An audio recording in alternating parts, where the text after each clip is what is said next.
Hello Tool Kids, this is Greg Myers at Tools4Teens, and today we're going to talk a little bit about painting things.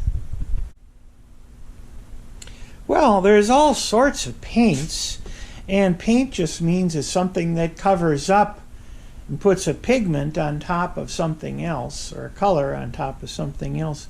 And there's the paint that you used with your finger paints, and that's generally water-based paints. And then there's other kinds of paints that are used for painting metal and for painting wood and things like that. And you have to look closely at the container to see what it says. This one says it's an enamel, and it has some rust guard in it, and it's for metal or wood. Okay, and then it'll say somewhere on there how to clean it up, how to thin it out, and how to clean it up, and it'll always say the ingredients on it. Okay, it'll say something about the best way to prepare the surface, and it'll say the best way to apply the paint, either with a brush or with a roller or with a spray.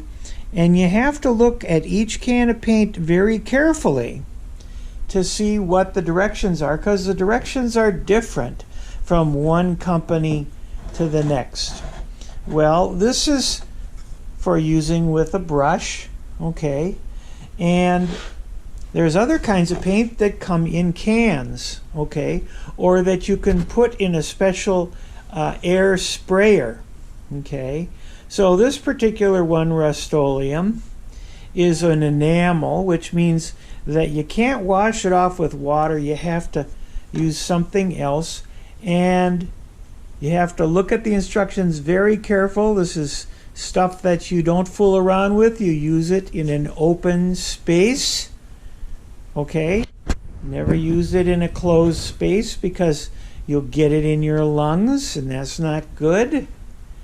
And when you use a spray can, okay, then it's important to follow certain kinds of directions, which we'll talk about in a few minutes. Then look at this one.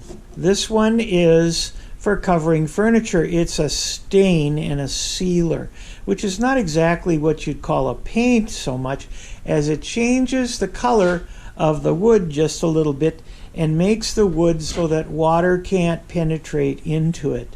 And that's really something like this is going to be used every time that you're working with furniture or different kinds of woodwork. And then there's the kind of paint that you might use on a wall.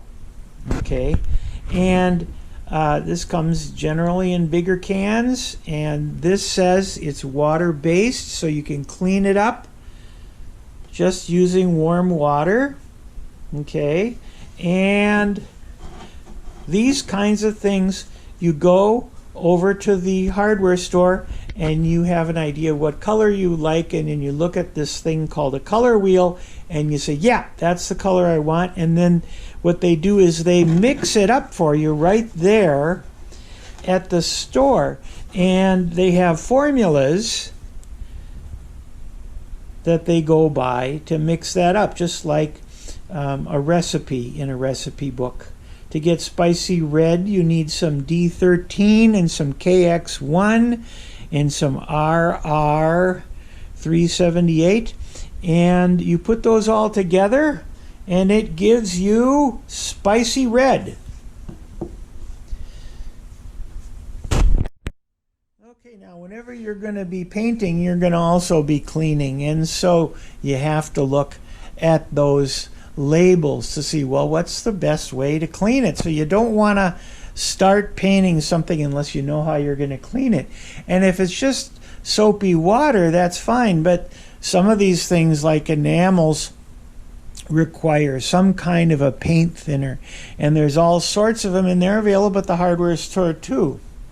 Here's mineral spirits, And that is a real handy one to have around for getting rid of all kinds of things, stains at home and all kinds of things. Denatured alcohol solvent, which is a little different. They use that a lot of times when you're using it on furniture, doing furniture things. And you also use this naphtha for thinning out oil-based paints and enamels and varnishes.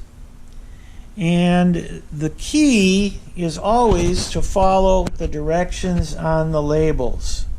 And it's also a good idea, whenever you start out with one company product, then continue using that company all the way through, from the beginning of your process to the end of your process.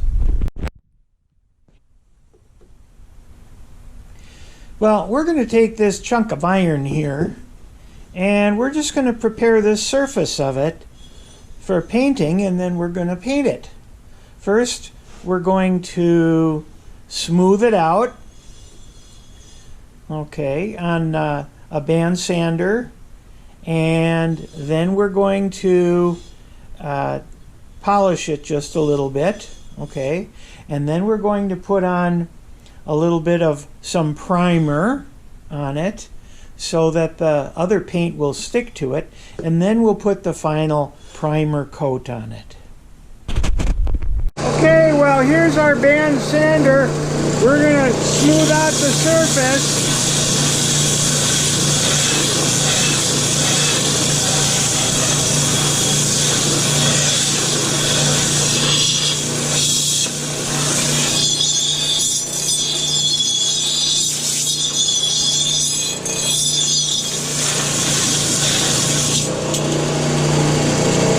Looking pretty good. Okay, now depending on what you're going to be using this for, the surface has to be really, really smooth, or just sort of smooth with all the big bumps off of it. In this case, we're just doing this for a demonstration. It still has some lines in it, of course, lots of lines, which I could spend a lot more time getting out of. But now what we're going to do is we're going to use spray paint, and this is primer. It says primer on it, and they make flat gray primer, and they make a red primer and a black primer, but usually the primer is the thing that's going to protect the surface a little bit from moisture, and it's going to give a nice bed for the regular paint to sit on and hold on to. So let's just see what happens. So here's your spray can, and what we're going to do is we're going to start out across, not on the surface. We're going to hold it about 6-8 inches away from the thing you're spraying, and you're going to go across it, and you go in thin layers, and multiple thin layers is better than one thick layer. So you let that dry for a little while, and you come back to it after it's had a little bit of a chance to dry. And there's directions on the can as to how long you should go between coats.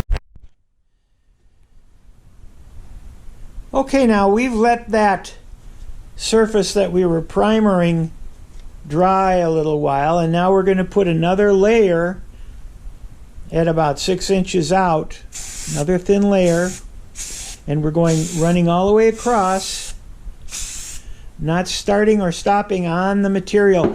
And by doing that, you'll see that we're not getting a lot of runs on the material. It's not saggy, it's not running, and look at, what used to be very bumpy and uneven is starting to look very smooth. Now, if we wanted to, if we really needed to, what we could do is we could, at this point, take some fine sandpaper and rub over it to get rid of some of the surface imperfections.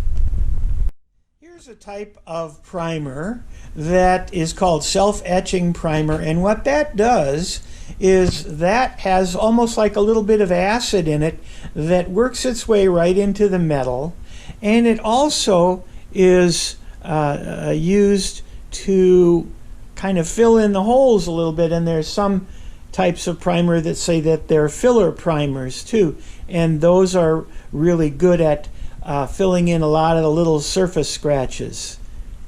And these things can be sanded.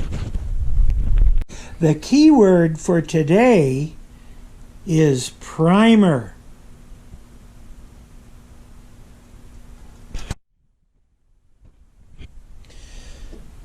Okay, well, now that we've got the primer on here, the primer is pretty dry. It looks a little shiny in some places, probably because those are places that were a little shinier on the metal. So what we're going to do is we're going to take our spray paint here. In this particular case, this one is both a paint and a primer, okay, and we're going to go across it like we did before.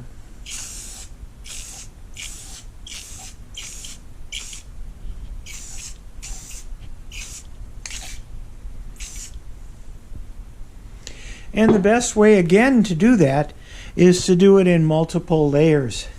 You can see here that we missed a little bit here, but that's okay because we're going to come back in a little while and we're going to spray it again. Okay, now here we are. We're ready for a second coat. We're going to put that second coat on. Again, fairly light. And you can see from that,